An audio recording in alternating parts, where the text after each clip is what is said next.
Over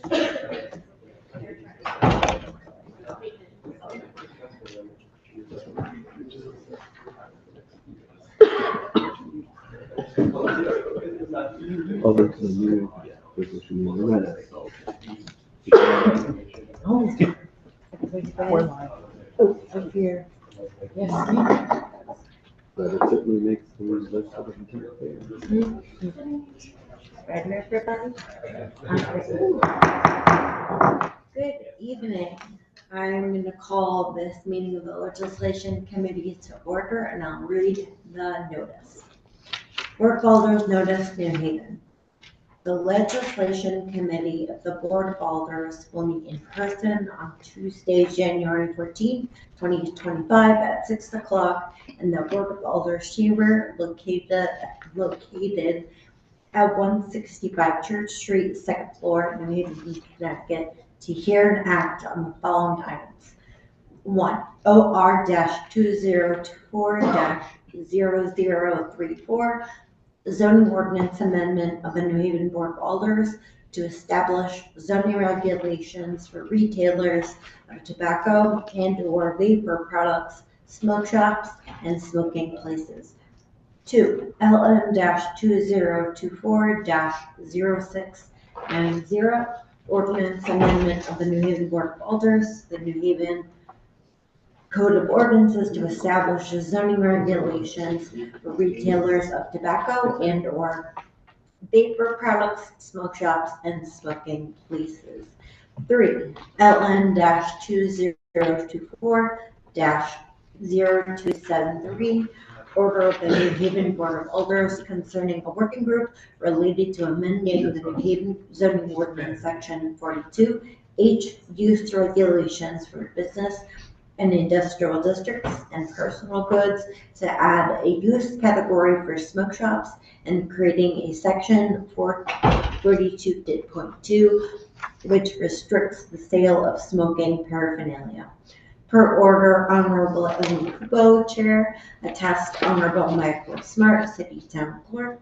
These items are on file and available at the Office of the City Clerk located at 200 Orange Street, room 202, New Haven, Connecticut 06510. For accessibility related accommodations, please call 203-946-7651 or 203-946-8582. Public comment and testimony may also be submitted via email to publictestimony@newhavencg.gov before 2 o'clock on the day of the meeting. This meeting may be viewed on the New Haven Board of Alders YouTube page. I just want to welcome everyone and apologize for the slight delay. I'm Ellen Kubo. I'm the Alder of Board and the chair of the committee, and I'm going to ask my colleagues, starting on my far left with Alder Eva Rodriguez, to introduce themselves. Thank you. Alder Evelyn Rodriguez, Ward 4. Adam Marchand, Alder of the 25th Ward. Richard Furlow, Vice Chair, Ward 27. Eli Saban, Ward 7. Carmen Rodriguez, Ward 6. Thank you, colleagues. And at this time, I'd like to call up the makers of item 1, OR-2024-0034, including members of our city plan staff.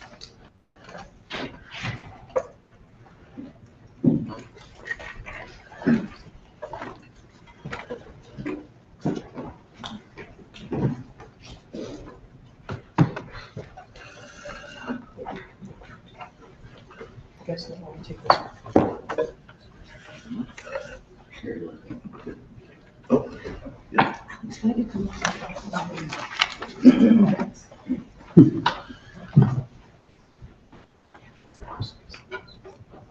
Good evening.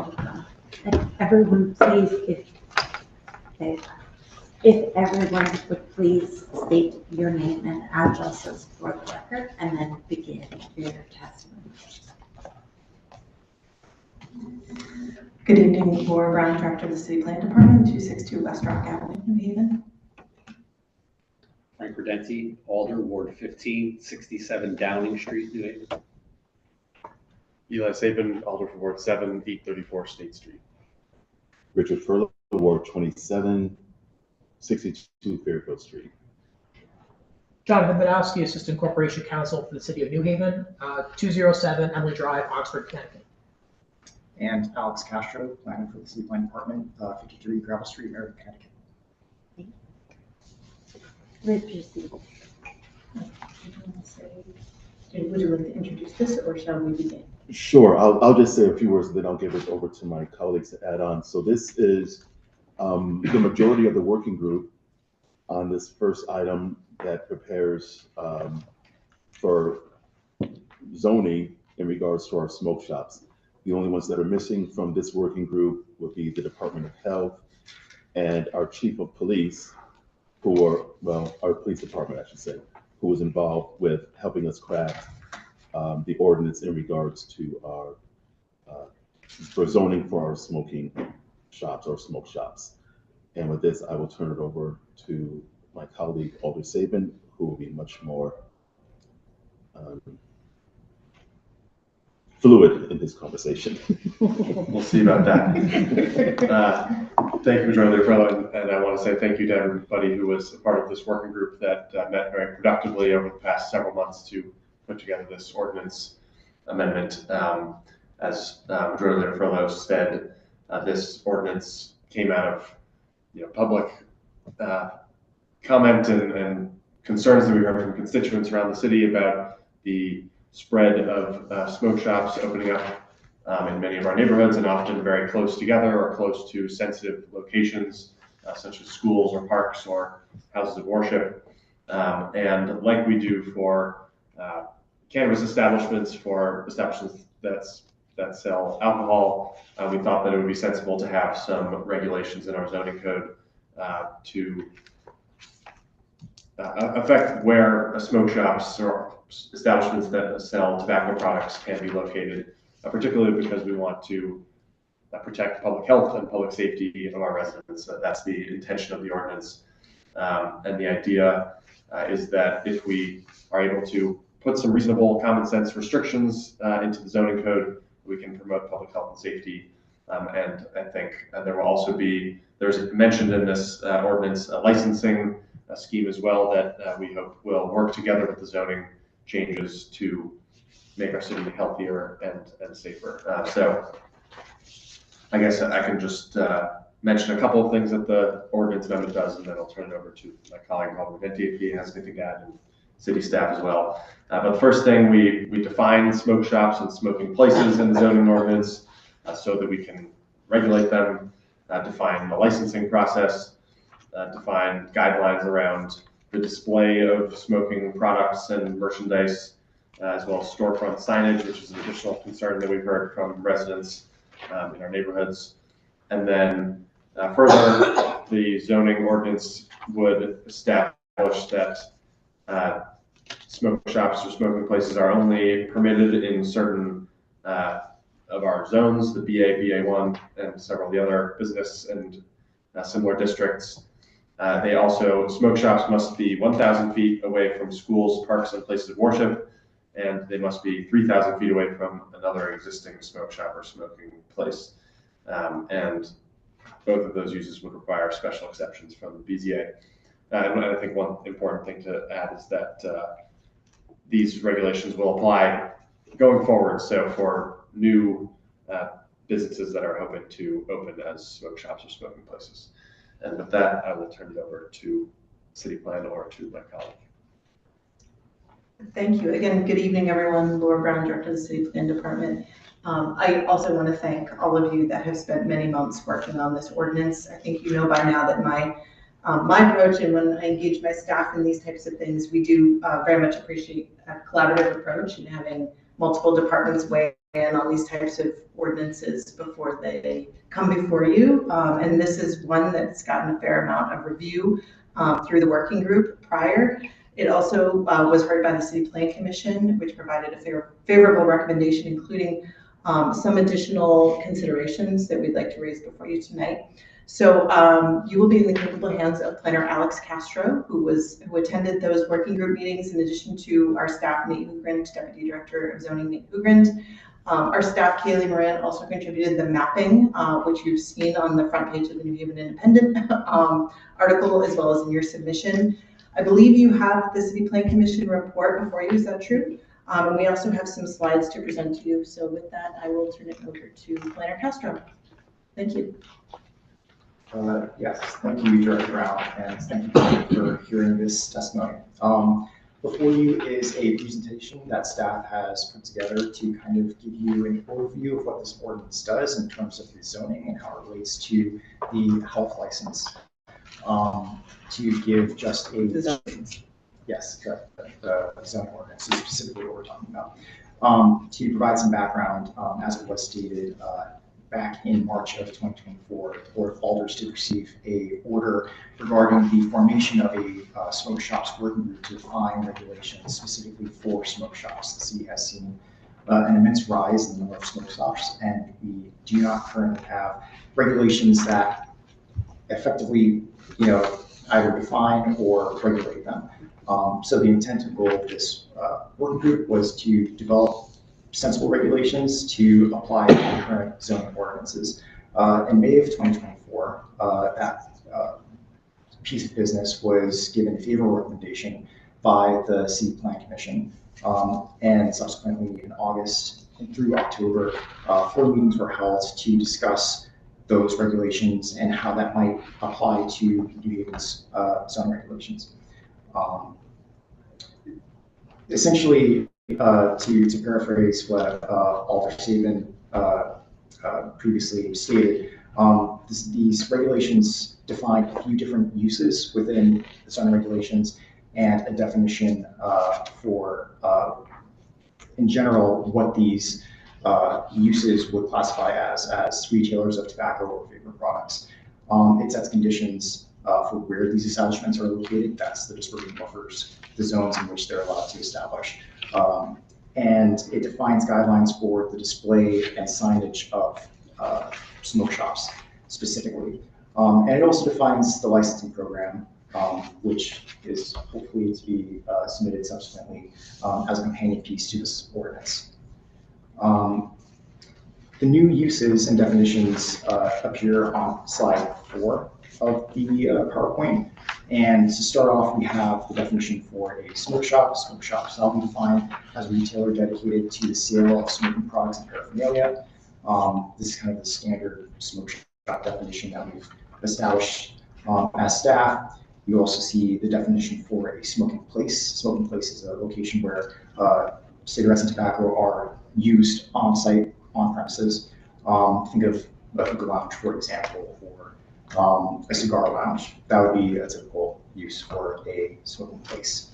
And that definition at the end, retailer of tobacco or vapor products, this is just the catch-all term for all establishments that might be implicated in this ordinance. So this is essentially any establishment that has either a state license for the sale of tobacco or vapor products. So essentially that's what we're using to kind of classify where and where not this regulation would apply. On slide 5, you'll see the zoning distances and buffers. These are essentially the zones in which a smoking place, smoke shop would be allowed to establish per our drafting regulations, as well as the buffer distances. So there's a 1,000-foot buffer from schools, parks, and places of worship. Think of that as a bubble around any of those uses where a smoke shop would not be allowed to establish. And there's a 3,000-foot dispersion, basically a 3,000-foot bubble from existing smoke shops and smoking places where a new retailer could not establish. Essentially, this is to reduce the amount of clustering and the saturation that we've seen in recent years related to this use specifically. And as Alder Saban previously said, all of these uses would require a special exception through the Board of Zoning Appeals. That is to say, they would not be allowed by rights. You would have to get a permit through that board and follow that board's process in order to establish it. So that allows the public a chance to comment on these uses where they might otherwise not have. Can I just make one point of clarification, Alex?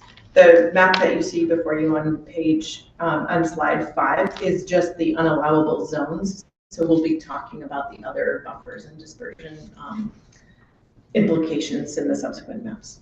Yes, thank you.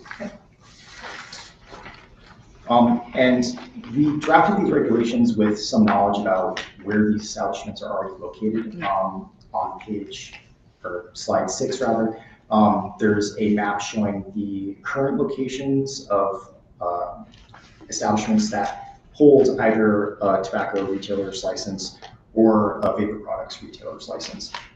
Essentially, there's about 212 of those licenses issued to the city of New Haven. Of that, 145 are cigarette dealers and 67 are vape or e-cigarette dealers. We've counted and found that there are about 169 unique instances of these uses, and that's, you can chalk that up to establishments having more than one license. So either, well, essentially having both the tobacco and the vapor products retailer's license. And on the next slide, you'll see the two buffer distances kind of distinctly. So on the left, you will see buffers from licensed tobacco retailers with a 3,000-foot dispersion map overlay. So that's all of those aforementioned licensed institutions given that buffer. On the right, you will see a buffer from specifically schools and public parks. So this map shows essentially what the 1,000-foot civic buffer would be for reference. And on the following slide, you will see all 3 maps overlaid, which kind of paint a picture of where mostly not you could establish a smoke shop. There's essentially only one other location that might allow for it, but that's in the South Water Street area. So that kind of shows you 2 things. One, the scope of the regulation and how broad its effects are, but also the extent of the amount of this use that exists within New Haven already. If you calculate it out, essentially there would be a retailer of tobacco or vapor products for every 800 residents in the city of New Haven. So we think that the regulations are pretty sensible considering that as a factor. In terms of the signage, staff have spoken a lot with the working group and discussed it amongst themselves about what might make sense for smoke shop signage. As many folks may know, signage associated with this use might be a little garish sometimes. It may have, excessive lighting, flashing elements that may cause a nuisance or pose a nuisance for residents in the city. So staff have essentially recommended the following regulations regarding window signage. In terms of the percentage that a single window pane can cover and the total percentage that a set of window panes can cover. And it should be noted that these regulations were adopted or adapted rather from existing regulations that apply to all signage in the city of New Haven. It's not just specific to this, but during the group discussions, it was decided that having these regulations duplicated within the ordinance specific would cause folks who are interested in opening up a smoke shop, maybe already have a smoke shop, to actually read our signage regulations and see what's potentially not super clear unless you are a planner. It defines lighting restrictions. So once again, lighting that flashes, shimmers, glitters, or strobes would not be allowed. And that is something that appears in other places in the zoning regulations, but again, it's old regulations, sometimes not super clear. So that's established here. And then the display of merchandise, it should be noted that this is a new regulation.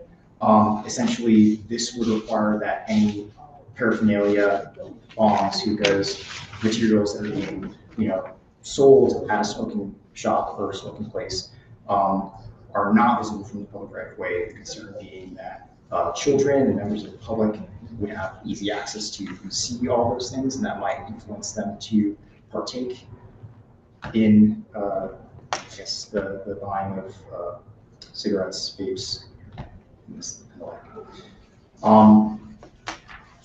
To kind of expand on those concerns, there's a lot of concern from the health department about especially youth having access to vapes and cigarettes.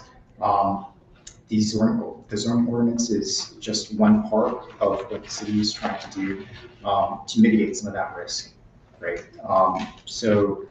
Essentially, the goal for the health license element of it is that this would act as a control mechanism for not just new smoke shops, but existing smoke shops that might run afoul of the city's guidelines or goals in terms of public health and safety.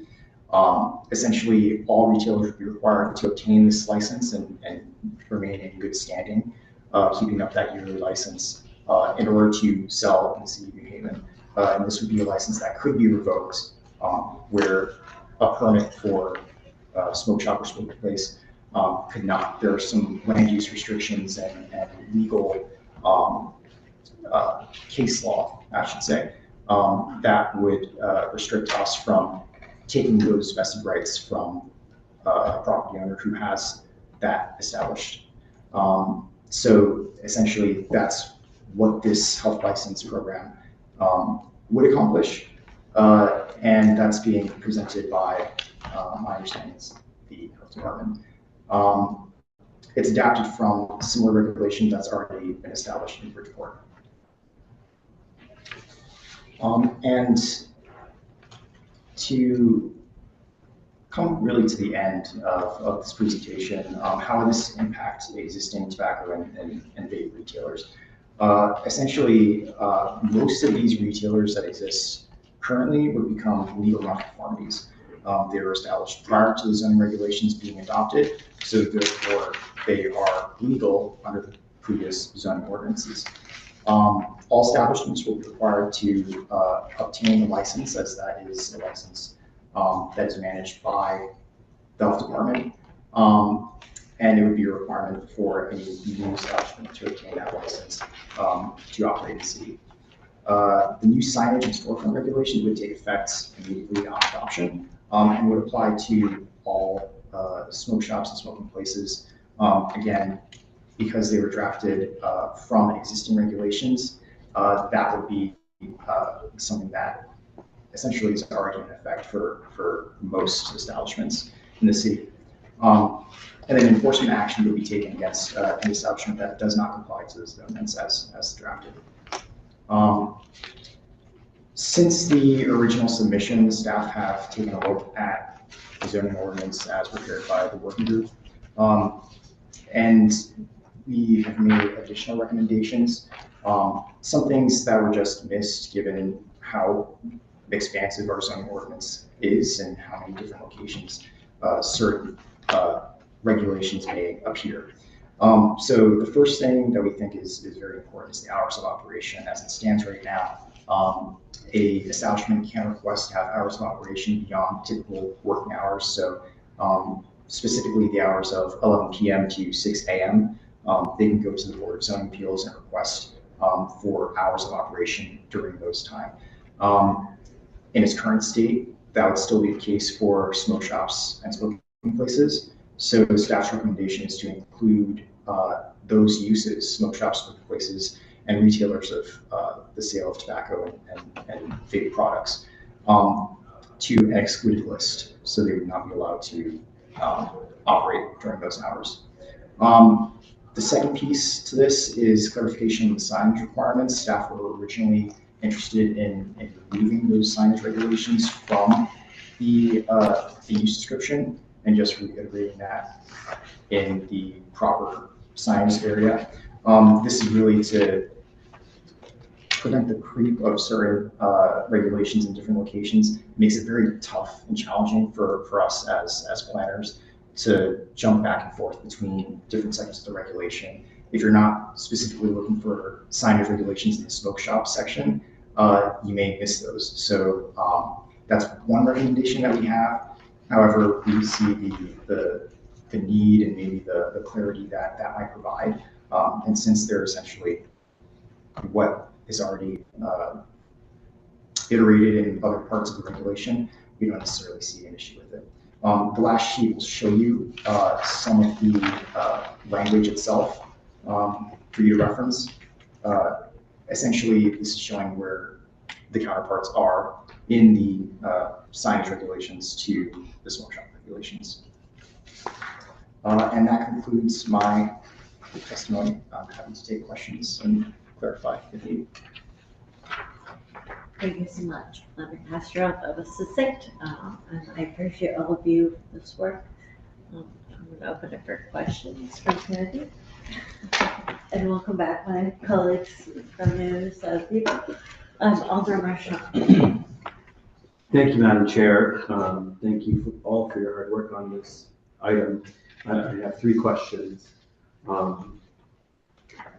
It's my understanding that this zoning ordinance amendment would not prohibit the sale of tobacco products at establishments that are not here listed. So for example, convenience store that sells cigarettes and or a gas station that sells cigarettes.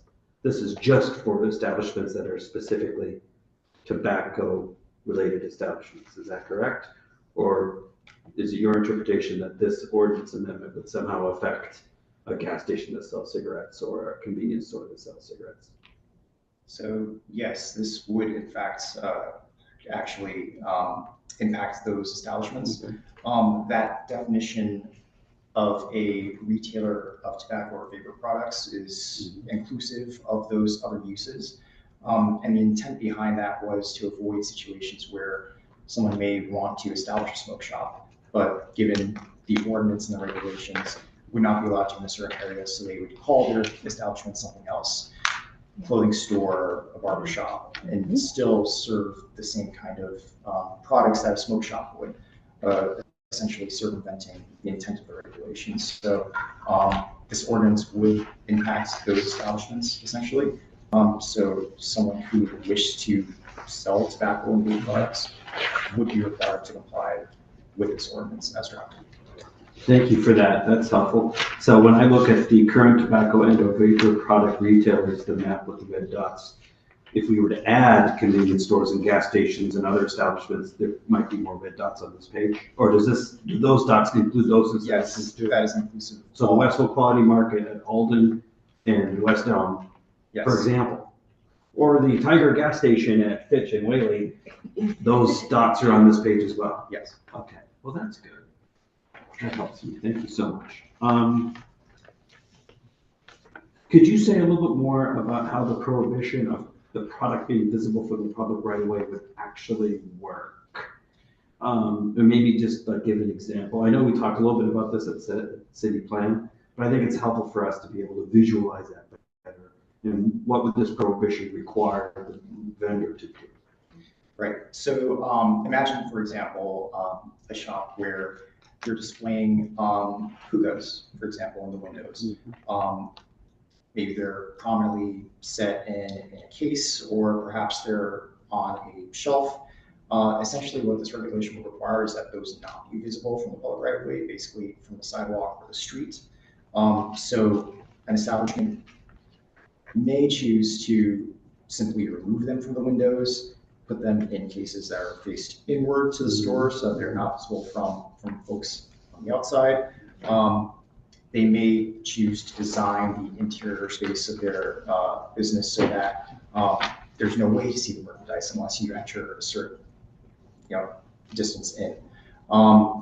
It's hard to say exactly the number of different ways that someone might comply to this regulation, but those are the 2 ideas that we would think most establishments would take.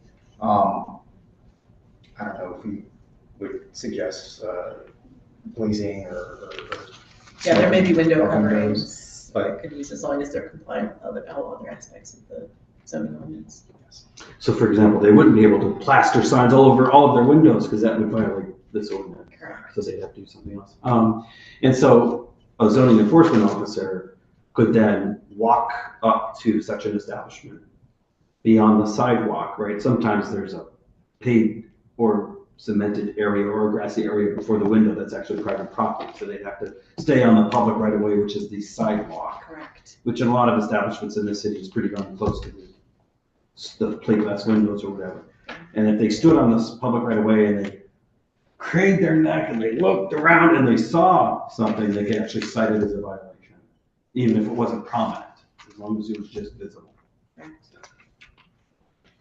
Thank you for that. To the question of vested rights, I think your presentation answers this, but I want to be sure.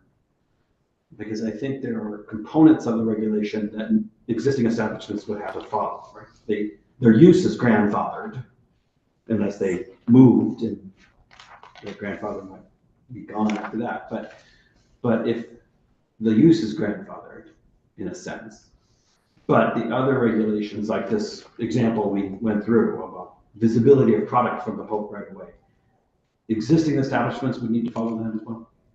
That's correct. They Yeah. couldn't say, hey, we've been here for 3 years, we're exempt from that particular requirement of the ordinance. At least through the lens of zoning, there's no vested right in display of merchandise, at least from our understanding, our review. So yes, they would be required to comply with that ordinance. The use is obviously not conforming. There's case law that would support that, maintaining that, but this is an element that would have to be compliant regardless. No, in the course of my question, I said something about, well, if they move, they might lose that vesting. Why don't you say a little bit more, if please, about circumstances when an establishment would lose its vested rights? What would cause a location no longer to have those rights attached to it? It would be change of location, but you're saying the location itself. If Yeah, they the were address, the address. It would be a change in the use, so if they were adding this to their existing use, that would be the main change that I would foresee. If they were an existing establishment, but adding the tobacco as one element of their establishment. I guess there are always other circumstances that we have to consider where that might be, where they might lose their rights. But that's one that I think They would keep it if they sold the business to someone else and the other person kept it the same business. That's correct. Because it Follows adheres to the the land. land, not the owner. But if the current owner, well, whether it's a current owner or not, if they changed the business to some other use and they ceased this particular use, would that ceasing of the use mean that they would have to go through the BCA process to reestablish that use down the road? I don't believe so, because the use travels with the land. It's like a bundle of sticks. It's a right that travels with the land. Even if they stopped doing it for a period of 10 years, for example. I believe Yeah. so. If the establishment simply stopped operation but never changed its use, then yes, they'd be allowed to continue the use. But what if they changed their use? That's my example.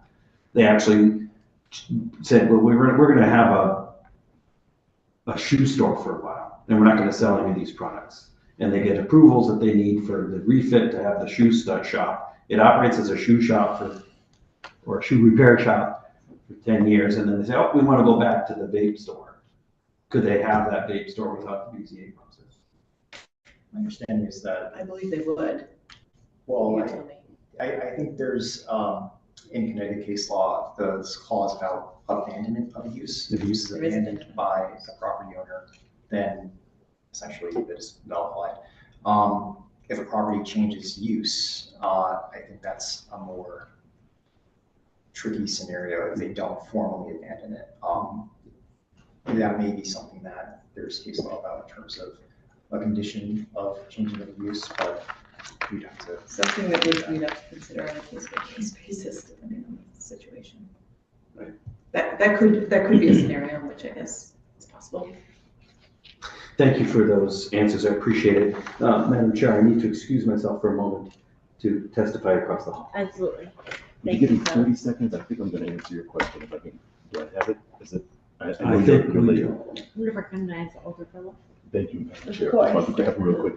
I think part of the, thank you, Madam Chair, thank us for our presentation.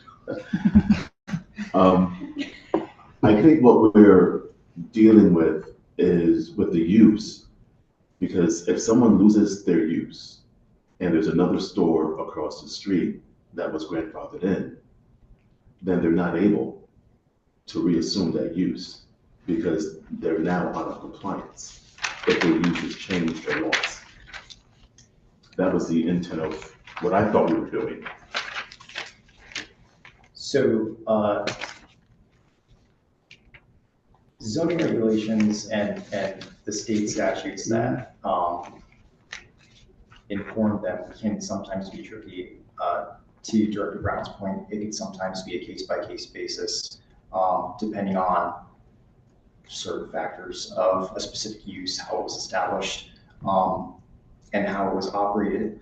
A use may be deemed abandoned at the state level in one instance where it may not have in another instance. Again, it's kind of a tricky situation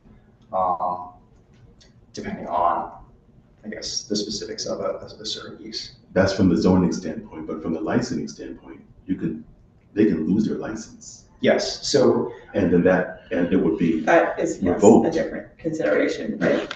Because if I believe that's annual. Correct. Yes. Yes. So that would have to, they would have to reapply.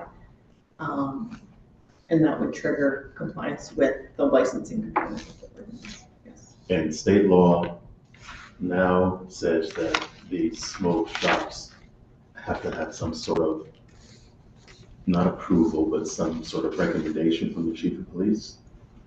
Yeah, that is one state rule that I believe has been passed. I don't have the specifics on the regulation, but to my knowledge, yes, that is something that's municipalities can require. And so the state police, as a zoning matter, can say that this shop should not resume its former business because it's not conducive to the neighborhood.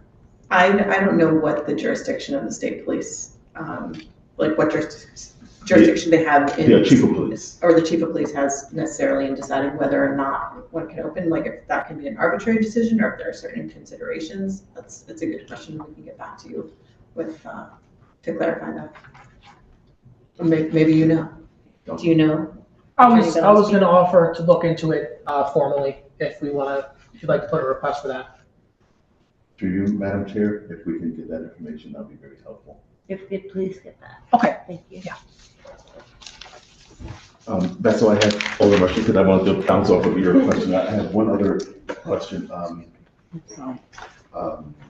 which deals with the amendment. So the window display, I don't know if we worded that right in our working group.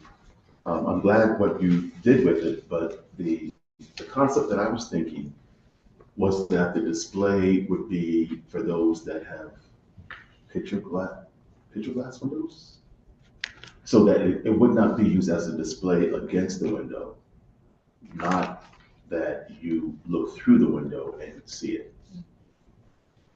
And so I'm wondering what your suggestion is, which way we should go with that. Because my concern is if it's a small store and you can see all four corners from a small store,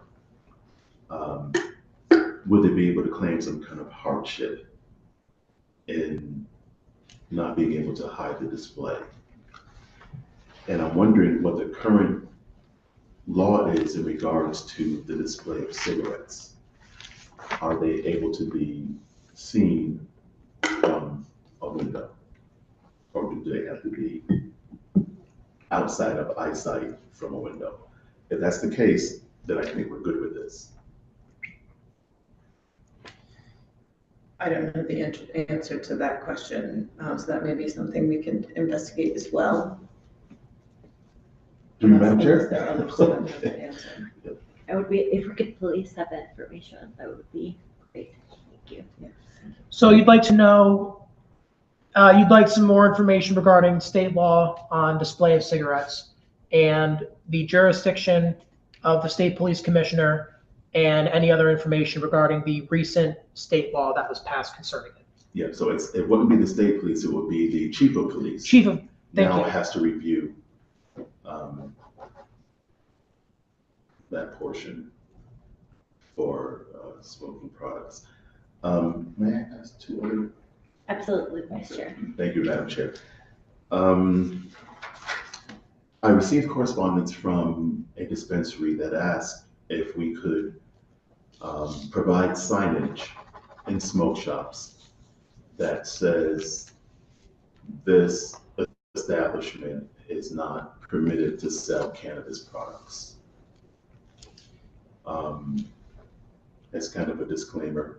We know what happens in some of the stores, and the concern is that perhaps some people don't know that you can only buy cannabis products in a dispensary, and that this sign would let people know that it's not legal to do that. Just wanted to get your feedback on that. I think it's something that's certainly possible. From my experience working in Hartford as a planner, there were regulations specific to the sale of tobacco to minors, which was required to be posted in windows. So I believe that requiring signage that states, the sale of cannabis is not permitted and not allowed at this establishment is something that is possible to. Would that be a zoning issue, or is that a health department licensing issue? It could be either, probably addressed in either. If it was in the zoning ordinance, that would be one element of the ordinance that we could hold the businesses accountable for, as in if they're not displaying that signage, that would be a zoning infraction. Perhaps the city planners here, Madam Chair, we'll give it to them. We'll put that in this ordinance. And my last question, I've given it some thought about the hours of operation. My only concern is that with gas stations that stay open 24 hours, that will be considered a smoke shop if they're selling smoking products. How would we regulate them to not sell after a certain hour? So essentially, this regulation specific to the hours of operation would be brand new. So any establishment that is currently operating between those hours of 11 and 6 o'clock would be allowed to continue as a nonconformity. The city doesn't receive too many new permits for new gasoline fueling stations that typically might have that as a use. So the idea would be that new establishments would be required to stay, compliant with that standard, and existing nonconformities would be allowed to operate as they were. That would really be more of an issue for a new establishment than the existing ones. So if a new convenience store opened in the Walgreens Plaza on Willie Avenue, and they got the permission to stay open 24 hours because of their location, they would not be allowed to sell cigarettes after 11? Yeah, so if their goal was to, if they didn't have an existing license to sell tobacco or vapor products, but they did have a license to operate, or have approval rather from the Board of Zoning Appeals to operate during those hours, they would not be able to sell tobacco or vapor products. And not just during those hours, they would not be allowed to sell tobacco or vapor products, because then they would be in violation of of the ordinance. regulations. Okay, so they would need the approval by BZA to be able to no, they can't get permission by BZA. Yeah. So if a 24-hour convenience store opened and they wanted to sell tobacco, Couldn't stay open 24 hours. they can't stay open 24. Well, I don't know what's. One or the I other. think that's true. They wouldn't. be able to If stay we were to implement the hours regulations as is, as written, they would not be able to stay. And they were selling. Yeah, I think we have two variables here, right? So if we're talking about an existing establishment, if they were already selling tobacco and vapor products, then I guess the question is, are they already allowed to operate 24 hours? If yes, then they're allowed to continue. If no, then they would I guess, not be allowed to operate while selling tobacco and vapor products. That's kind of a, Or could it be like we do with liquor stores or stores that sell alcohol, where at a certain hour, they have to Stop. curtain it? yeah, I think that's one solution to the scenario. And I'm wondering if we should include that, or if we should include that clause in. So you, just so I'm understanding, you're suggesting that the limitation, hours limitation should be limiting the sale, just the sale of smoke, vapes, tobacco products after. I think that might be more amicable for businesses, rather than require them to close at a certain time, to require that they are restricted to sell, or they can't sell after a certain hour for new establishments. That seems to make, I mean, if we're gonna go the way of them not being able to stay open, I think we're gonna have more 24-hour stores. And so how do we regulate that? Or are we done with 24 new stores? If they're open 24 hours, they cannot sell cigarettes. I think we need to explore this a little bit more because the zoning ordinance typically does not regulate specific types of products and when they're sold. And I want to make sure this is something that we can do. And because it's not just hours of the establishment, we're suggesting that certain types of products not be sold at certain hours, which might be something that are, that might be, I think we should explore where that fits best, if it's best in the zoning ordinance or in the licensing, the health licensing. Yes. Okay. Yep. Sorry, I was in a working group, but your conversation kind of triggered some questions just to kind of think it through. No, Okay, that's the process. great. Thank you, Madam Chair. Of course. I have a question about enforcement. How would these regulate, I understand there's the licensing portion of the zoning. How would that be enforced?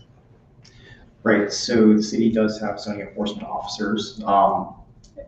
We have, I believe, Two deputized zoning enforcement officers. Deputy Director Nate Hugren is deputized by Bob Dillon, the Director of the Building Department, and Evan Tracton is also deputized.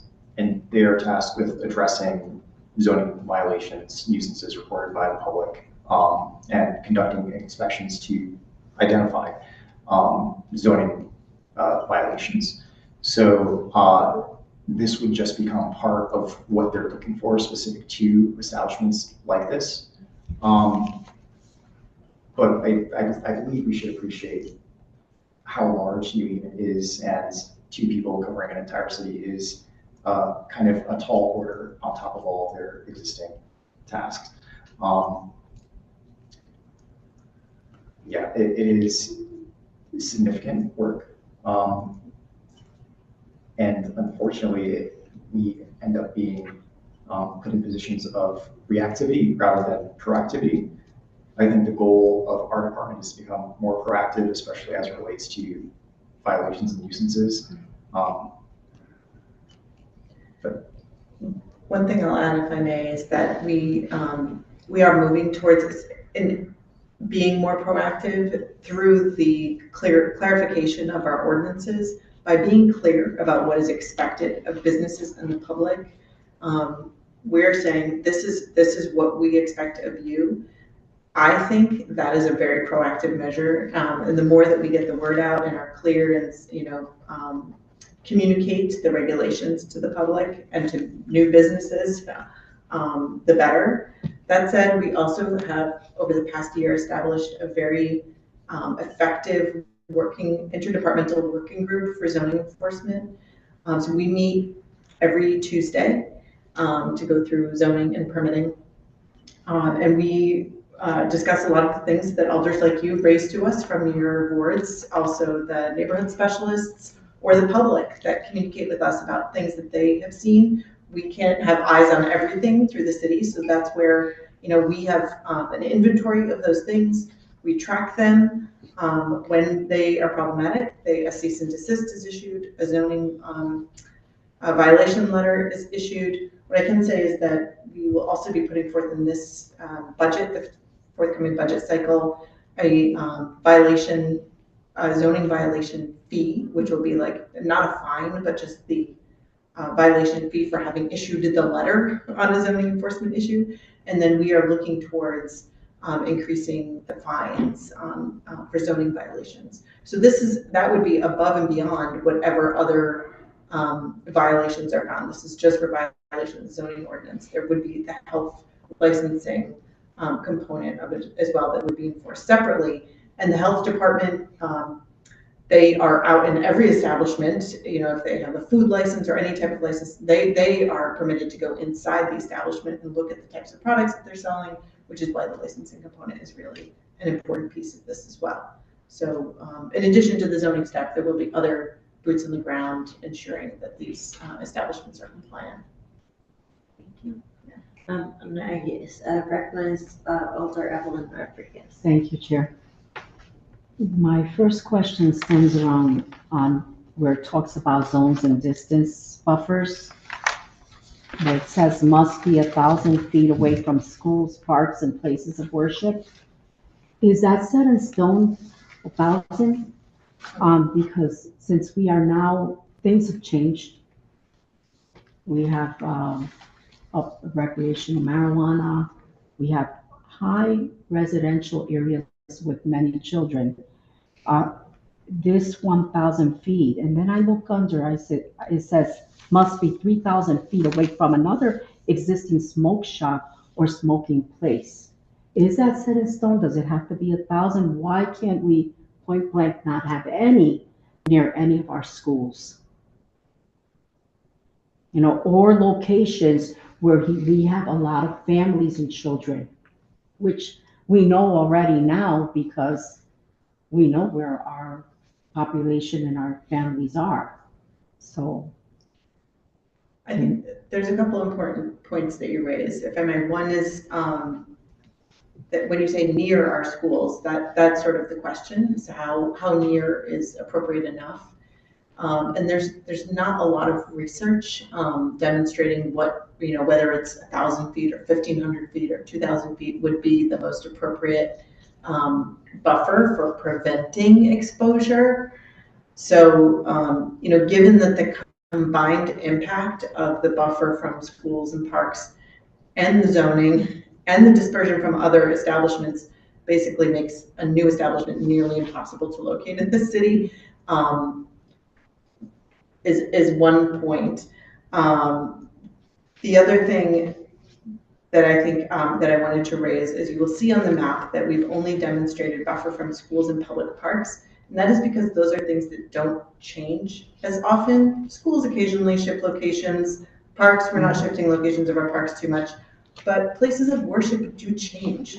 So, you know, while we've presented these as the maps, the snapshot of the city as it is, these maps will change. And so when we hear from an establishment that wants to locate, these are calculations that staff will need to do on an ongoing basis from known existing places of worship because they move around. So I just wanted to note that this is kind of our current GIS layer demonstrates schools and public parks, but we don't have one for places of worship. That is just something we will need to do based on Google Maps and where they're known. I'm just curious to know how you came up with 1,000 feet from the schools and 3,000 feet from existing smoke shops. You know, Yeah. how did you come up with 1,000 feet? Yes, so these regulations were adapted largely from existing regulations we have for retailers of alcoholic liquor. So as it stands right now in New Haven, a package store is not allowed to establish within 500 feet of a school or another park. And they're not allowed to establish within, I believe it's 1,500 feet of another package or liquor store. So these are double numbers based on that existing regulation.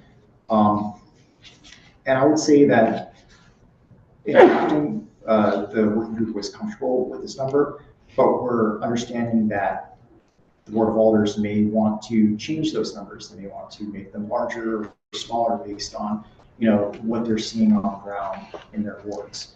So I would say that these regulations are subject to change based on the appetite of the alders, and should they want to increase them for whatever reason, they are in their right to do so.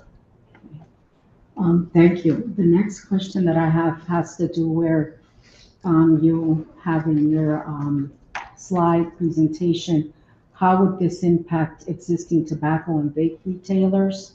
And the first point, existing smoke shops and smoking places will become legally non-conforming uses if any of these standards are not met. I believe that you answered this question to a certain extent, but my question is, as we do community-based policing with our New Haven Police Department, we are finding that more businesses are not in compliance, and that if they do not meet their state licensing and these businesses are closed, and let's say a new owner comes along, will the new laws apply versus the legally non-conforming uses? Right, so that's where we come up against state law in terms of vested rights with zoning uses.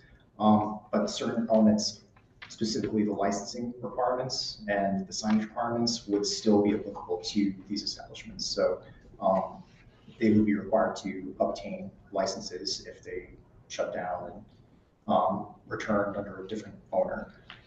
Those elements would still be applicable to a smoke shop or smoking place. I hope that answers the question. I think the concern is bad actors continuing to use a space and not changing anything even after they've been shut down, which is certainly something that the working group was concerned about when drafting these regulations. Our intent is for the health license to be that regulatory arm that prevents bad actors from continuing to use these spaces. Thank you. One more question. Thank you. Just one more. In reference to the health and looking at the issue of the opioid epidemic and so forth throughout the entire state, there are a lot of harm reduction programs coming up, and the locations of where they are is a little concerning because they may be in a church location. And I know that there's some application here regarding locations. So my question is, if those programs are providing drug paraphernalia or any kind of drug substance to support their harm reductions, how would these laws impact that kind of health service? Thank you. If in fact it would. So the intent of the regulation is really to address licensed retailers of tobacco and vapor products. So unless those harm reduction establishments were licensed to sell tobacco as a retailer, they wouldn't be affected by this. I'm not aware of any rehabilitation or harm reduction facility that is offering paraphernalia specifically to those goals. But yeah, they would not be required to comply with these regulations, as that's not the So use this that was is established. purely in reference to sales and not necessarily in a mass coming to receive a type of service in a specific location. Thank you, Madam Chair. Thank you. I have Alder say that. Thank you, Madam Chair. I just had one additional question about the hours of operation. I just want to make sure that I understand that your argument is that the hours of operation change would apply to existing businesses, or it would not, or it would apply to existing businesses? If they're existing non-conforming, then they would be able to continue to operate under the zoning regulations that existed when they opened. The hours of operation would apply to new establishments. Yeah, I think it would matter if they previously obtained Relief. to operate within those hours. If they had not previously obtained that, then I don't think there's a zoning right that is granted to them. It may By be being that a non-conforming use. this is something that we had Corporation Council look at because the vested right may be in the structure and not in any other aspect of the use. Didn't we look at the physical aspects of the space? So that's a question I think we should flesh out. Okay. Yeah. Thank you. The second question that I had was about section 42.7A applicability on the first page of the red line version that we have, which says all retailers of tobacco or vapor products as defined in these regulations shall be required to obtain a tobacco retailer license with the New Haven Health Department. And I was wondering if you thought it would be appropriate to make some sort of change to that sentence to include something along the lines of an addition that says like within 60 days of the availability of such license or something like that. Given that if and when this ordinance were to pass, the health code, the licensing from the health department may not have passed, and we wouldn't want to have a requirement for something that is impossible to get. May I? Yes. I spoke to Director Bond about this and Brian Winnick on Friday, and we agreed that the easiest way to adjust that section would be just to add a comma after department and then just write once effective. I'm sorry, Madam Chair. Point of information, I guess. I'm not sure where we're reading from. Are we under? So if you find section 42.7, subsection A for applicability, we're looking at the second line in that paragraph. So with my revision, it would read, all retailers of tobacco or vapor products as defined in these regulations shall be required to obtain a tobacco retailer license through the New Haven Health Department once effective. Thank you for No problem. that response. Thank you, Madam Chair. Executive Director Brown. Thank you. I apologize.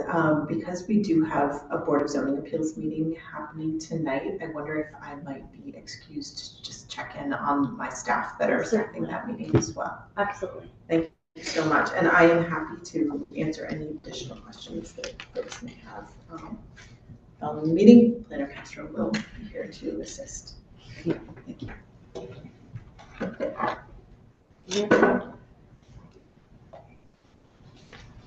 Oh, you're frozen. Thank you, Madam Chair. I want to go back to the hours of operation. Sure, yes. The 11 to 6. Can we start from square A and just go through that again? What you're recommending, because it sounds like you're saying that there can be no more stores that open up that have those hours of operation. Yeah, if you just take us through it one more time. Sure. High level. Yeah, of course. So this is related to section 42.5, special provision for certain uses operating between 11 p.m. and 6 p.m. And just to reiterate, in the zoning ordinances, the use may operate during those hours, provided that they apply for a special exception to the Board of Aldermen, or the Board of Zoning Appeals.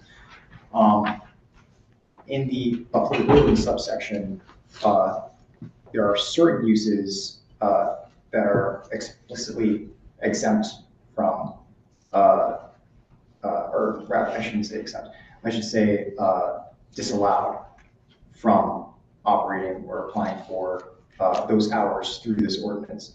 That includes things like pawn shops, adult entertainment establishments, gun stores.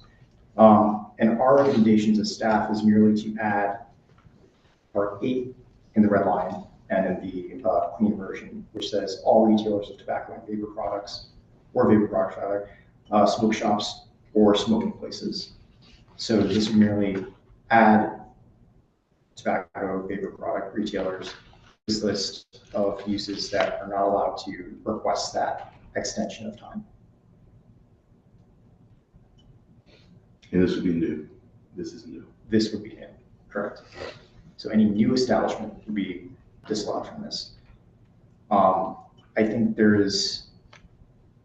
may be cases where an existing establishment that doesn't already sell tobacco may wish to sell tobacco and have these hours of operation, at which point they would have to comply with all the regulations. They may not be permitted to sell tobacco, period.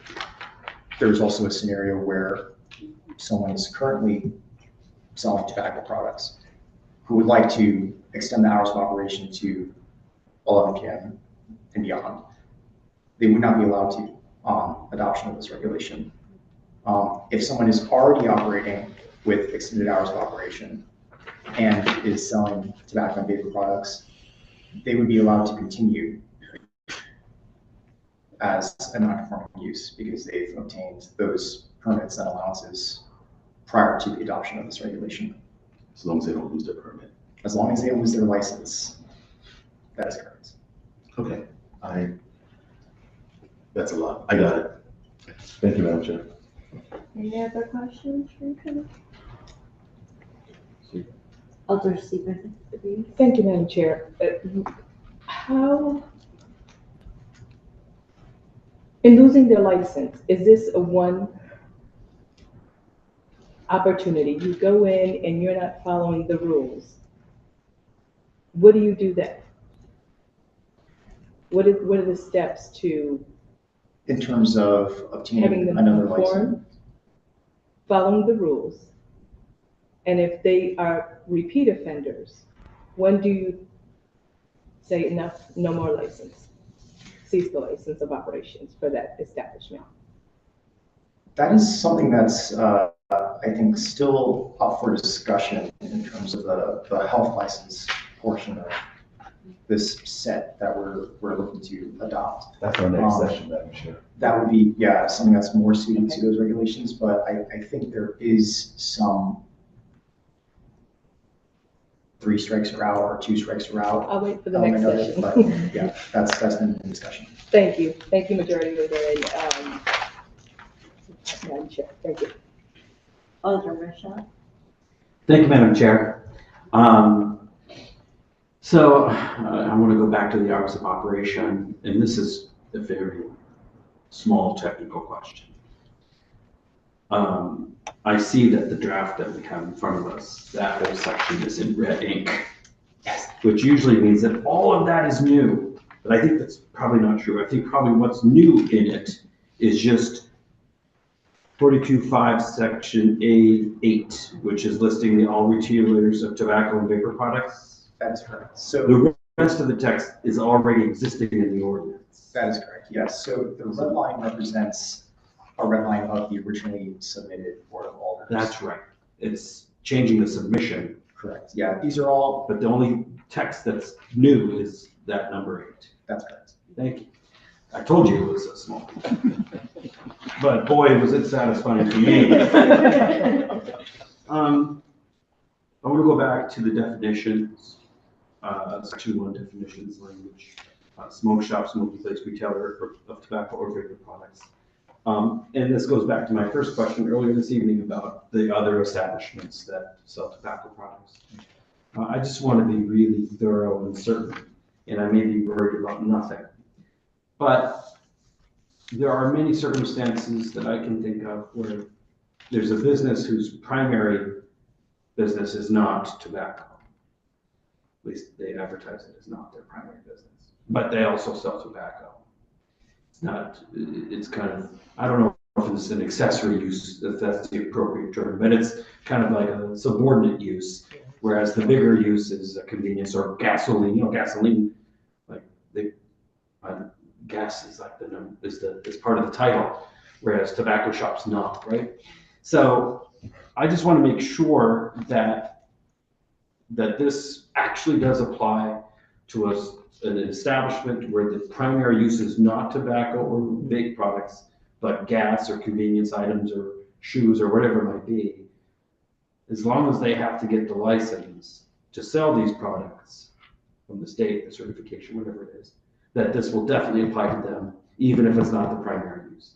That's correct. Yeah, there's much discussion about how we should define establishments like this. Some municipalities define them in terms of square footage. So if you dedicate 20% of your establishment to the sale of that use, you would classify it as that use. Staff felt that there's a lot of risk involved in establishing that definition, especially with uses that may try to subvert it by having 19% of their establishment dedicated to that use. So the working group opted to have this definition tied to the license for which these establishments would have to apply for and receive regardless in order to operate. So, thank you for that. I'm tossing around in my head whether it's advisable to be even more obvious and clear. And it may be that it's not, because we already have a lot of words in the zoning ordinance, and over years we're trying to reduce the number of words so it's more user friendly. But for example, in section 42.7, subsection A, applicability, all retailers of tobacco or vapor products, as defined in these regulations, shall be required, et cetera, et cetera. Would it be advisable or necessary or even helpful to put in a phrase in there, all retailers of tobacco or vapor products, comma, as defined in these regulations, and regardless of the primary product sold at this establishment, comma, shall be required to obtain a tobacco retailer license, et cetera, et cetera. Is that redundant and unnecessary, or part of the reason I'm asking this is because it's kind of what is being discussed across the way, and I was there, and I'm counting on some people trying to sneak it in. Yes. They're going to try to sneak it in. So how do we make totally sure that they don't? That's kind of what I'm asking. I think, well, You go first. we could definitely be more specific in the definitions that are being drafted. When we wrote this definition for a retailer of tobacco or vapor products, the idea was that this would be a catch-all term for all establishments that might sell tobacco or vapor products regardless of the use, so that the definitions were not just smoke shop or smoking place, and if you didn't neatly fit into those boxes, you could do whatever you'd like in terms of operation. I would be amenable to adding more specificity, but I do think it's a fine line, and crafting regulations that are, clear and easy to read, but also, are understood and not, I guess, subverted is a challenge. From a legal perspective, I certainly understand where you're coming from, but I think the fact that the applicability section uses the catch-all that Planner Castro referred to, and not either smoke shop or smoking place, because if you look at how the definitions are drafted, a smoke shop can be a retailer of tobacco or vapor products. There are several retailer of tobacco or vapor products that aren't smoke shops, because smoke shops are dedicated to the sale of smoking products or paraphernalia. So we want the more inclusive and comprehensive approach. Right. And as Planner Castro said, if they're amicable to that, they're amicable to that. But just from a legal perspective, what we have now is sufficient. Okay. I just noticed that we should take S off from retailers. Anyway, that's a script. I could probably write a few more if you give me a moment, but I'll stop. Sure. I appreciate your eye. I know it's an affliction actually, but he's right. I just think it's worth us. Like I understand the intent here is to have a really watertight regulation that doesn't allow people to kind of sneak around it. And I don't want to create a crack where sometimes the solution creates the problem, whereas there was no problem to begin with.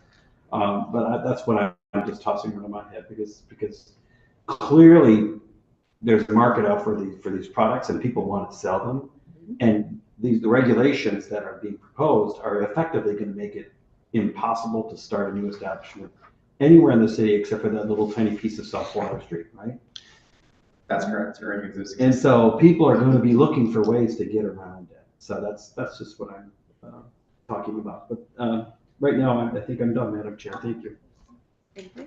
Alder Phillips, here. Thank you, Madam. Just very quickly, I want to just kind of piggyback off my colleague from the 25th Ward. I think the issue that I'm seeing now, and I didn't see it, and I've read this 100 times already, is a retailer dedicated. And I think that's where we're going to get into a problem. Because a retailer dedicated to the sale seems to imply to me that that's the main thing they're selling. Could we use another word other than dedicated? For clarification, are we looking at the? Oh, I'm sorry. The smoke shop definition? Article, smoke shop definition. The smoke shop definition. Article 1, Section 1, language. Section 1 definition. Yeah, smoke shop. A smoke shop Right. means a retailer dedicated to the sale of smoking products. That seems to eliminate gas stations. It seems to eliminate bodegas and convenience stores. Yeah. Because they're not dedicated. You would be correct. Yeah, that is correct. A smoke shop would be purely for the intent of selling tobacco vape products. The retailer of tobacco and vapor products is where a lot of these regulations are tied to, and it's the catch-all term that includes smoke shops and smoking places.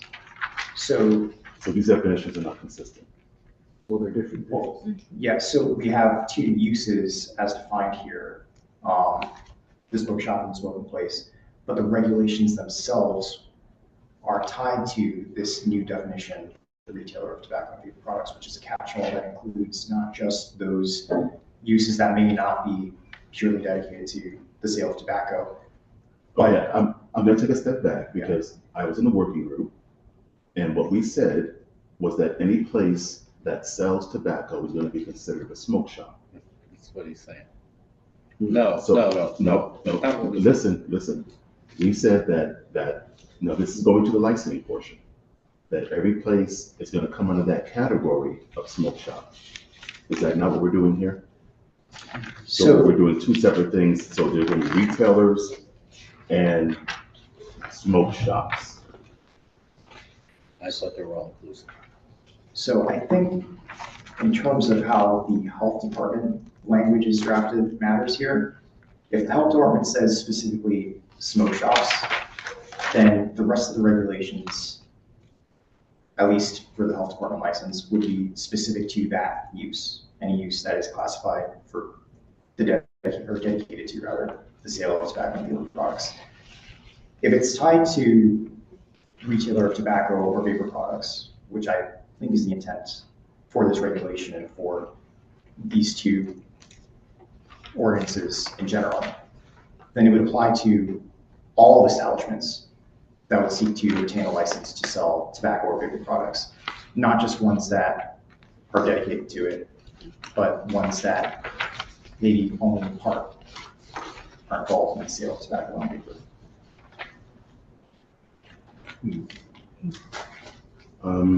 Okay.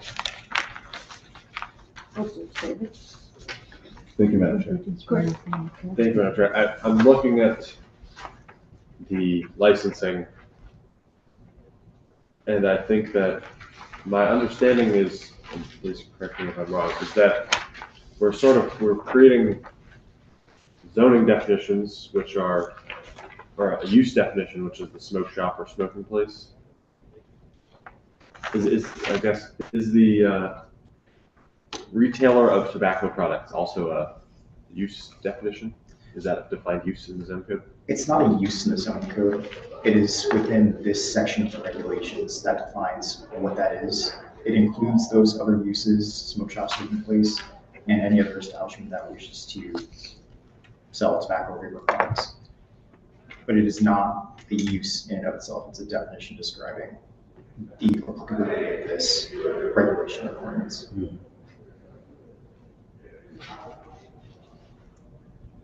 everybody need a moment to digest that. Alder Marshall. Thank you, Madam Chair. I think I understand something that may be worth saying, and I hope it's helpful, but it may not be. In terms of what's important in order to make sure that the regulations apply to all the establishments we would hope it would apply to, we need to have the definition of all retailers of tobacco or vapor products, and we need that definition to be comprehensive. But in terms of what's useful to have in a use table for potential applicants, if that's buried in the regulation and the portion of the zoning code that's about these restrictions, and it's not also listed in a use table associated with certain zone, then it's harder for them to find. They may still find it, they're still held accountable to it, but there's actually a utility, because up till now, our zoning code doesn't have these definitions. Correct. And so people, and it's one of the holes in our zoning code we're seeking to fill. And when you have those use tables are really important. So you need to have a row that says smoke shop, you need to have a row that says smoking place, because they don't exist now, and it's useful for them to be there. So that at a glance, a potential applicant looking to establish that could actually look at the table and see where it's allowed as of right, or where it's not allowed X, where it's allowed by special section SE, and where it's allowed by special permit SP. So it's actually useful to have those terms defined, so it's in the table. But in terms of to which establishments the restrictions apply, the broader and more inclusive definition is operative, and it's important for not to miss anything. So I'm fine with a smoke shop and a smoking place being defined fairly precisely, because people need to know that those kinds of establishments are allowed here and there, are not allowed there. But the restriction needs to be the retailers of tobacco vapor products needs to be defined comprehensively and broadly so that people don't sneak through in terms of where these things can be put and what the other regulations apply to them. So for me, I'm fine with smoke shop and smoking place being fairly precisely defined because it's useful to have them in the use table. Thank you, Madam Chair. I think I'm understanding what my colleague is saying, and I guess if you look at the map of the buffer requirements laid on top of each other, plus the unallowable zones, it seems like the pink area, the light pink areas on this map would allow somebody to open a business that is not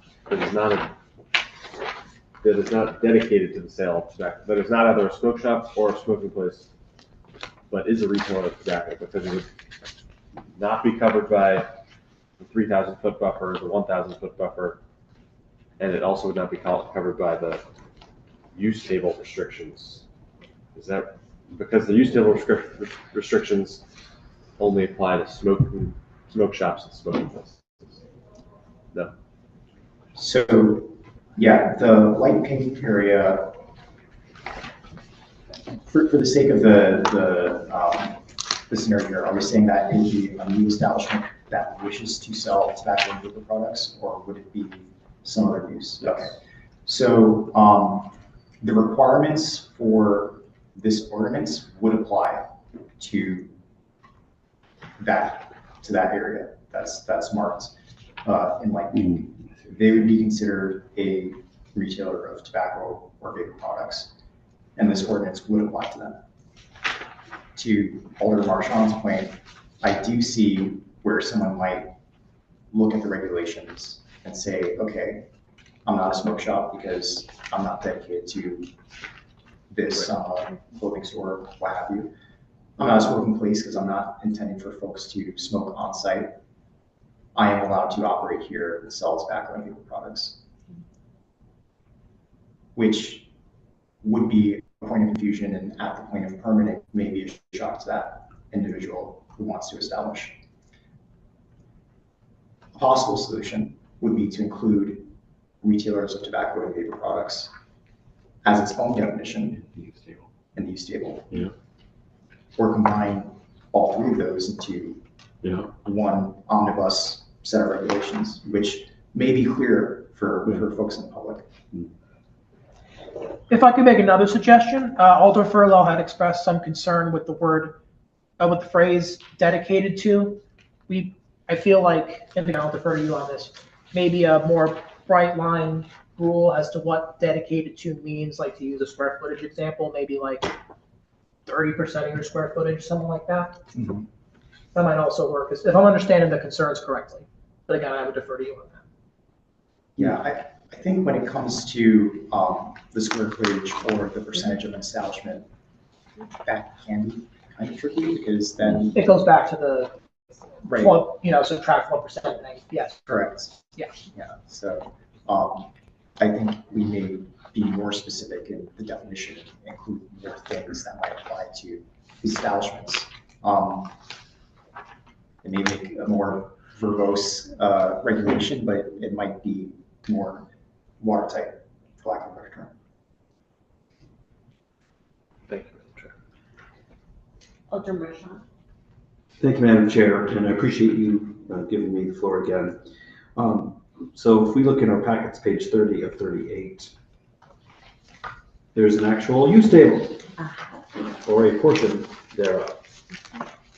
And I think what Leonard Castro was perhaps suggesting is rather than having just the two rows listed here, tobacco smoke shop and smoking places, you could put in retailers of tobacco vaping products, or you could make that a section with them as subsections below as examples of such establishments.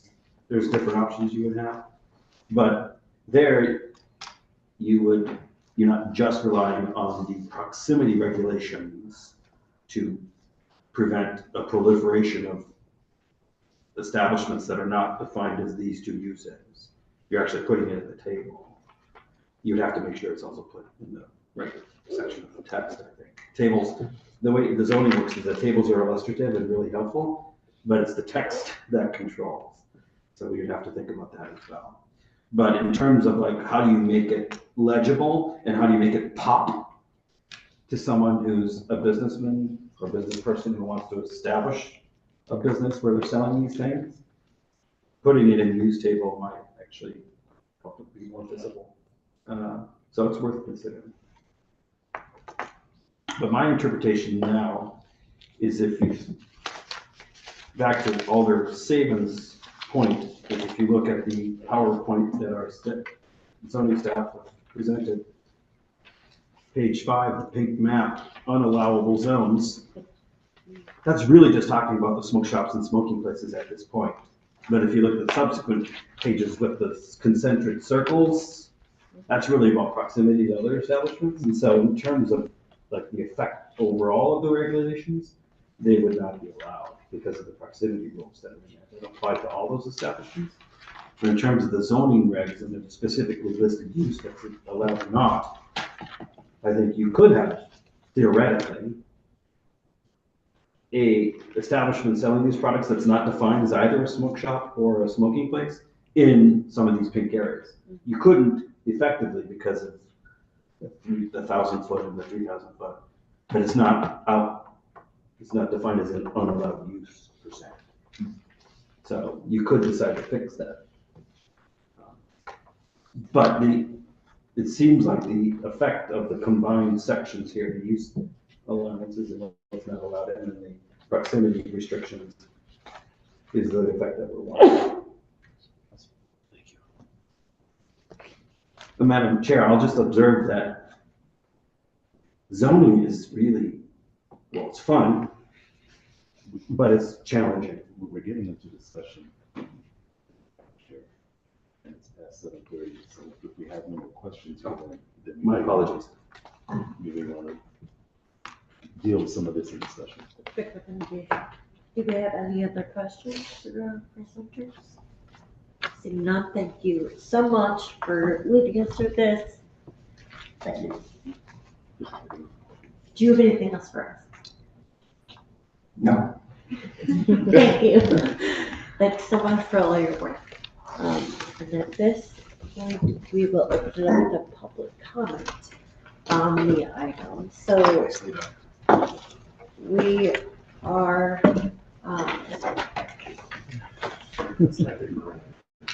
Maybe you need. So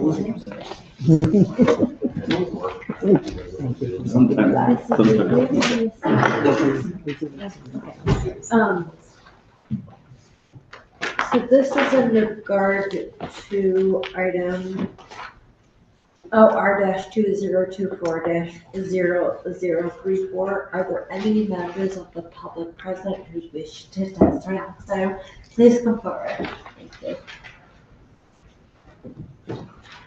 Hi, good evening. Please state your name and address for the record.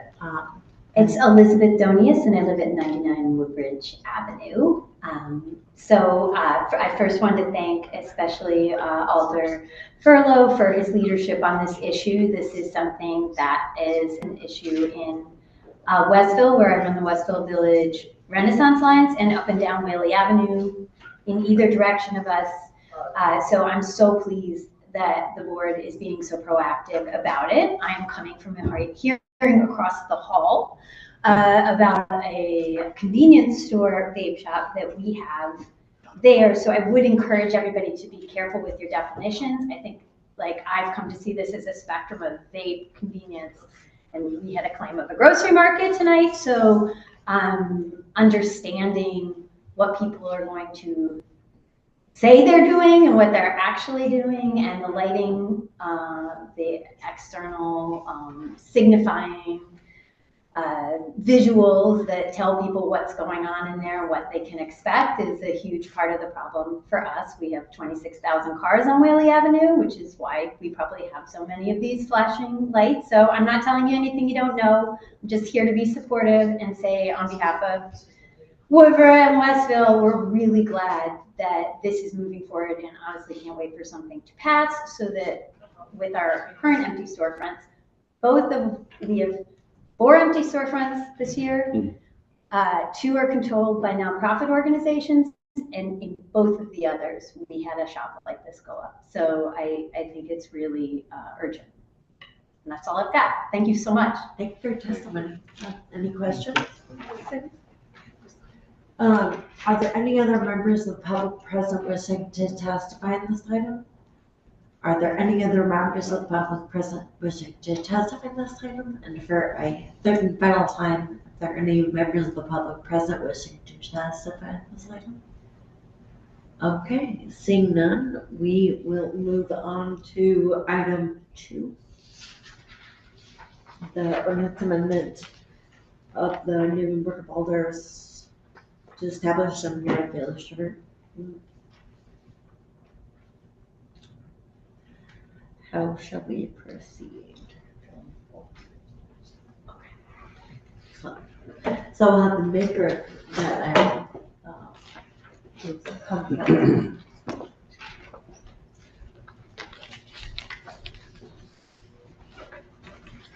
Good evening, Colin. Good evening. Please state your name and address. My name is Eli Saban. I live at 834 State Street, and I represent Ward 7 on Board of Alders. Thank you so much. Please proceed.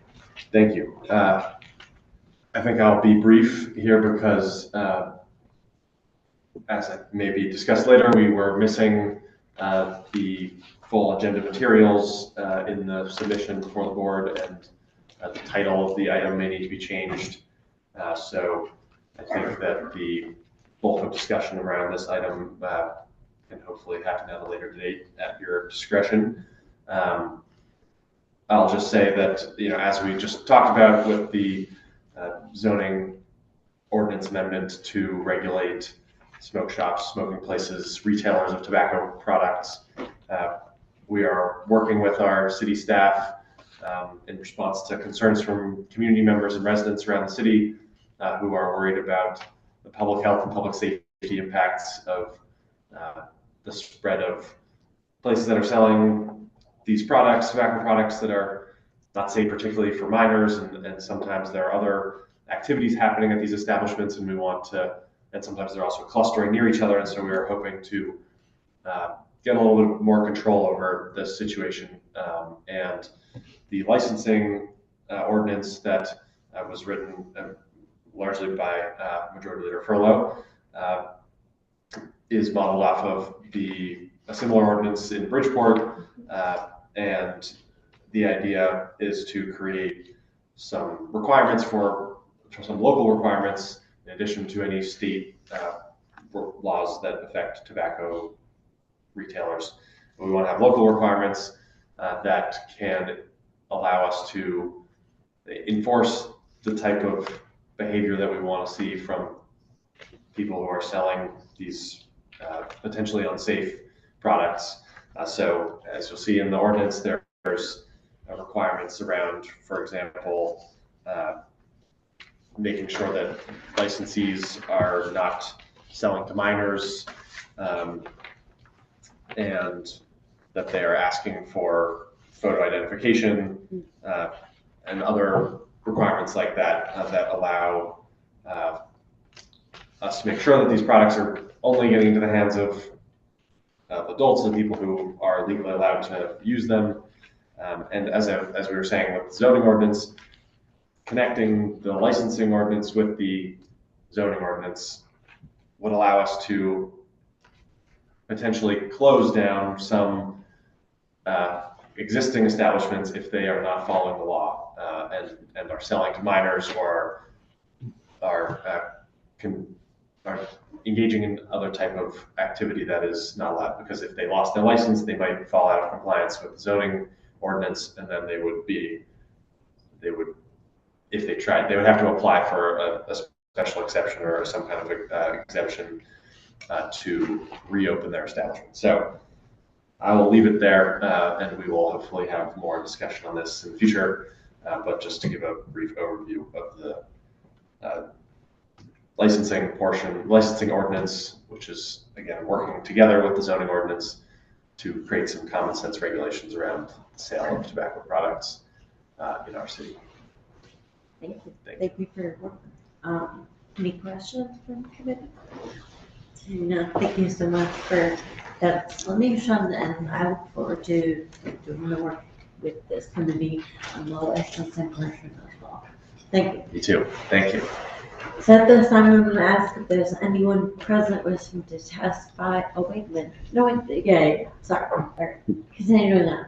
Is there anyone here wishing to testify on the item? Is there anyone here wishing to testify on the item? And for a third time, is there anyone from the public present wishing to testify on this item? Seeing none, we'll move to item number 3.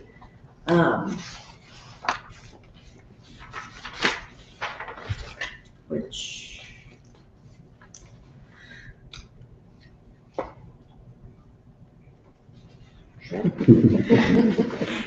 thank you to my colleague from the 7th Ward for his flexibility in wearing many hats. Good evening, colleagues. Good evening. My name is Eli Sabin, and I live at 834 State Street, represent Ward 7 on the Board of Alders.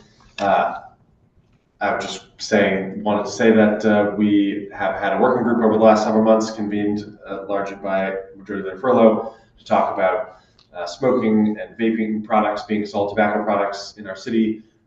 We've been here for a couple of hours discussing the fruits of that working group, which is seeking to improve public safety and public health in the city. A couple of things that I wanted to just note is there is some research and data showing, I think, at least 35% of high school students have been exposed to smoke or vapor products, either from themselves or someone else who's using those products. And that shows that there's a big problem here, because those products are illegal for minors to use, and so we want to make sure that we're protecting our kids in the city. And so the working group has been working towards solutions to that challenge, which is really about our public health and public safety as well. So I I'm grateful that we've had this opportunity to work together on these issues, and for city staff, who has been very helpful from city plan and the health department as well, the police department, and look forward to continuing to work on the ordinance amendments that have come out of the work group. Thank you. Are you interested? Any questions? Seeing none, thank you so much for that explanation. At this time, I'll ask, does anyone present wish to testify on this item? Is there anyone present wishing to testify on this item? For a third time, is there anyone present wishing to testify on this item? Seeing none, the motion is appropriate. Alder Furlow. Madam Chair, I move that we close the public portion of this meeting. Second. Item has been moved in second. All those in favor, please say aye. Aye. Any opposed? Any abstentions? We have closed the public portion of this meeting. I recommend, Madam Chair, that we take a brief recess. Absolutely. If we could take a 10-minute recess. If staff would monitor us and make sure that we are back in 10. Thank you so much, and we shall recess. Okay. And there's some. Oh.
So we had left off just before we recessed we concluded the public hearing portion of the meeting. And at this point, a motion is appropriate. Alder Phillips. Madam Chair, I move item 1. Second. Item has been moved in second discussion. Alder Phillips. Thank you, Madam Chair. Well, actually, I don't want to start with this because we have a number of amendments we should probably make, right? To this first. Okay. So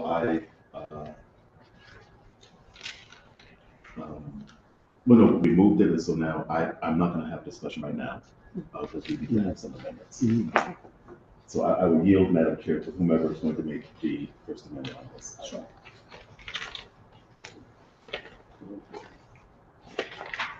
I move an amendment to add,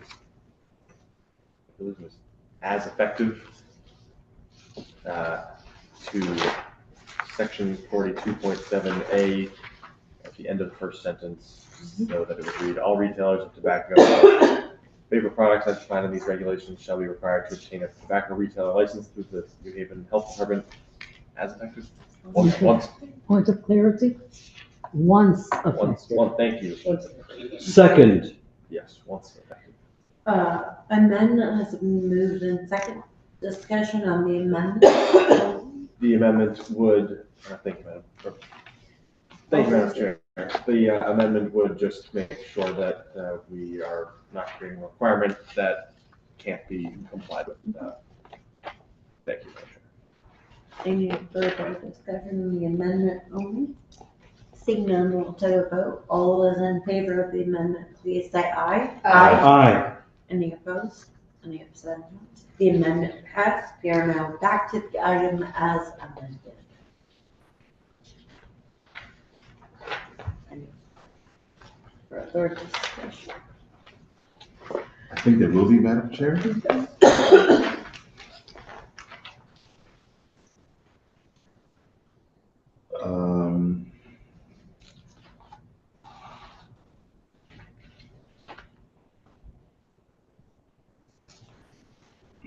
Alder Phillips. Thank you, Madam Chair. I move to amend this by adding to section 42.5 under special provision for certain uses operating between 11 p.m. and 6 p.m. to add under section A, the number 8, all retailers of tobacco or vapor products, smoke shops, or smoking places. Second. The amendment has been moved in second discussion on the amendment only. Alder Phillips. Thank you, Madam Chair. This was a suggestion by City Plan to make it more clear of the retailers of tobacco and vapor products, and I encourage colleagues to vote in favor of this amendment. Thank you. Any just further discussion on the amendment? Alder Marshall.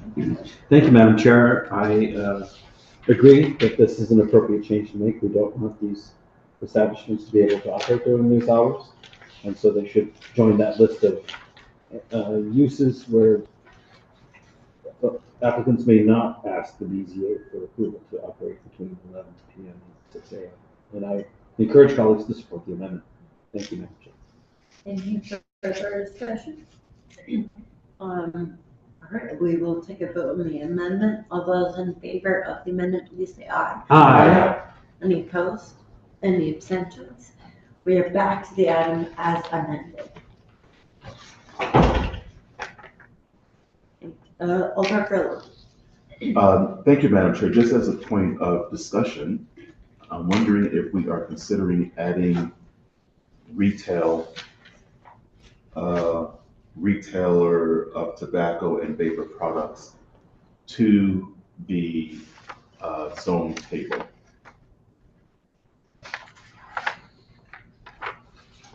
Alder Marshall.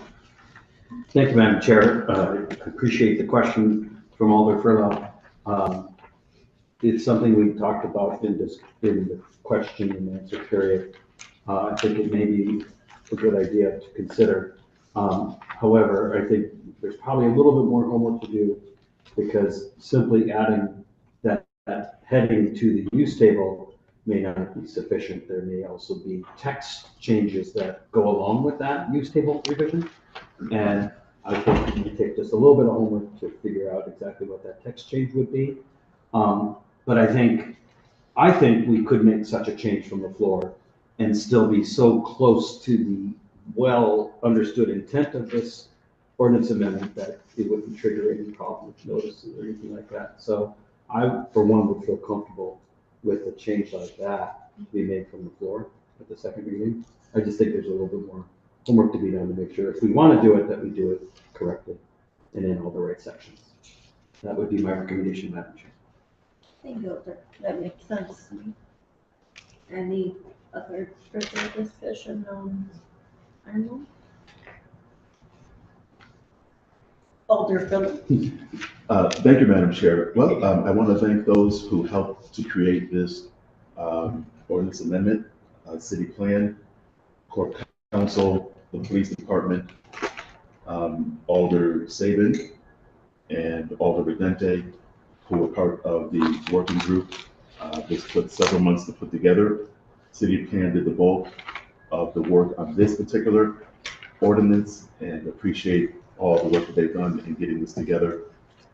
We have an influx of smoke shops, but it's not just here in New Haven.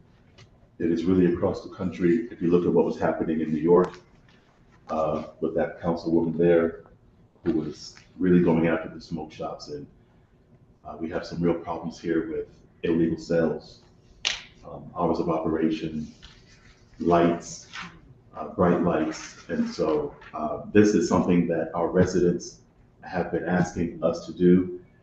And I'm very happy that we were able to get this put together and into your committee. And I'm asking the colleagues will support this so that we can give it a favorable recommendation to the full board. Thank you, Madam Chair. Thank you, Dr. Crowe. Any further? So we'll Alder Sabin, acknowledge. Thank you, Madam Chair. I'll just say very quickly, I echo my colleagues' support for this item, and thanks to everybody who's involved in putting together the ordinance and participated in the working group. I think there's a lot that we can accomplish by enacting this common sense regulation that will protect the public health and safety of our residents and the quality of life of our neighborhoods. So I urge my colleagues to support it. Thank you. Thank you. All right, we'll move to a vote. All those, I apologize. Alder Rashawn. Thank you, Madam Chair. I will join with my colleagues in thanking all the people we've mentioned who should be thanked for their hard work on this. I too support this item and will vote yes on the motion. And I'll make the brief comment. I was starting to wax lyrically before. Zoning is fun, but it's tricky as well. And so it's worth having good discussions about getting it right. And I appreciate the latitude you gave me, Madam Chair, and the rest of us to ask lots of questions, because we know what our intention is, but we want to do it well and make sure that we close loopholes that currently a lot of organizations have, a lot of people have kind of driven their trucks through. So this is overdue, it's timely, and let's move it forward. Thank you, Madam Chair. Thank you, Alder Rashawn. Any other discussion? All right, we'll move to a vote. All those in favor, please say aye. Aye. Any opposed? Any abstentions? The item passes. Alder Grillo. Thank you, Madam Chair. I move to give item 2 leave to withdraw. Second. Item, it's been moved in second discussion. Alder Grillo. Thank you, Madam Chair. On the Board of Alders, we demand excellence, especially as we're dealing with legislation. And if any other department would have given us what was presented, we would have given them a strong reprimand.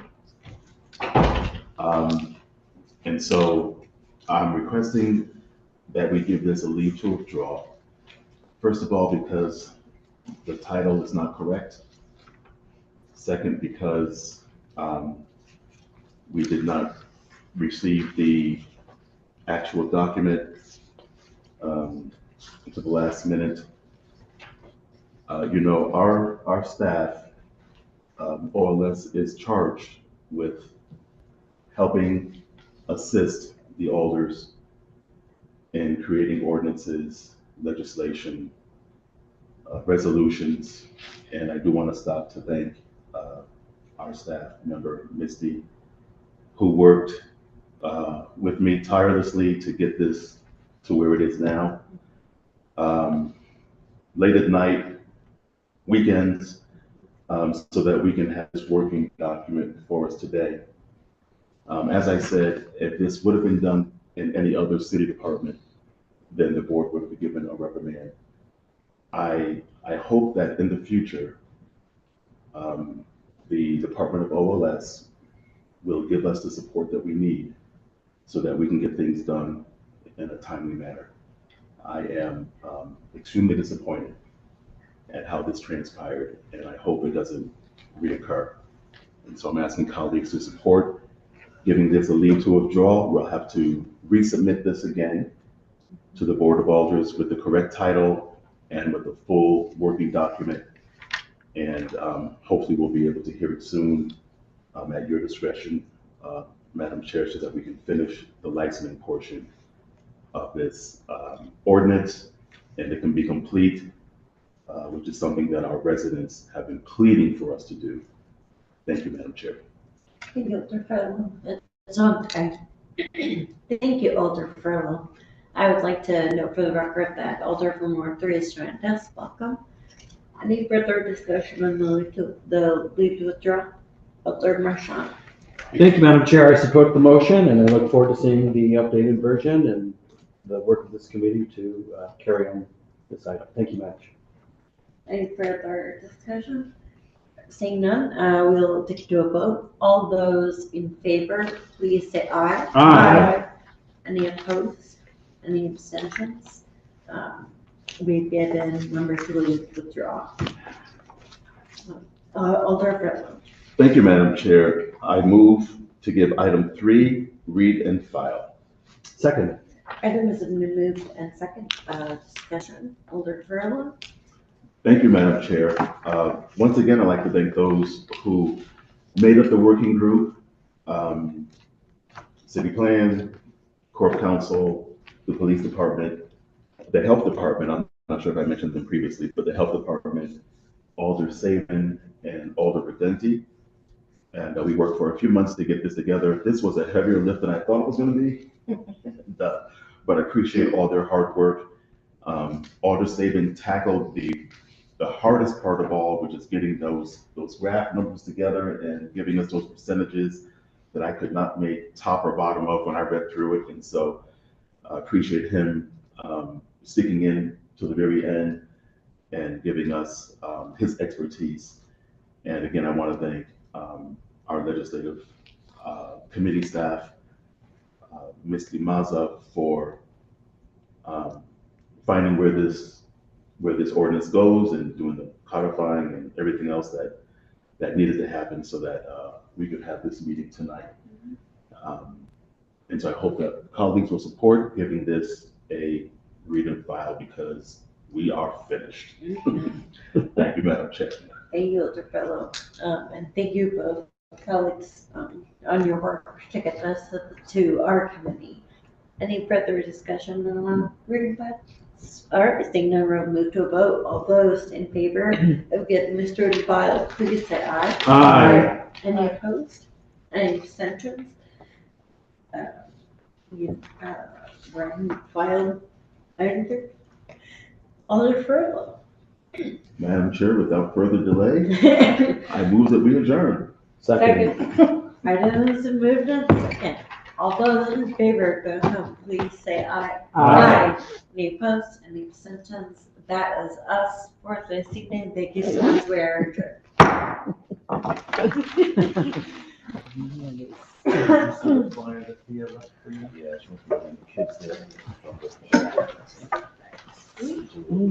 And Can I ask a clarifying question about, a clarifying question. Am I rubbing alcohol? hopefully you'll do that. Okay. Merry Christmas. Yeah. A little late for that, but I know. Yeah. Yes, sir. I just need to go grab something. So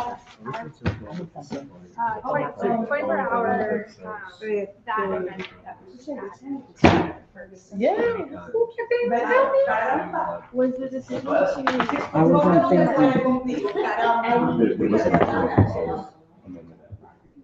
Like, Let me show you. Yes, let me show you what this is. This came out of city. Yeah, I'm not concerned. The gas station. So, Well, look, they may already have. special exception or special provisions for certain between the hours of 11 p.m. and 6 p.m. And then we just added a line that says that the retailers will not be able to do that. Yes, I'm sorry, I should have been clear, that's what it meant. But, does that apply to? Does that mean that New business. home business, and that means that formally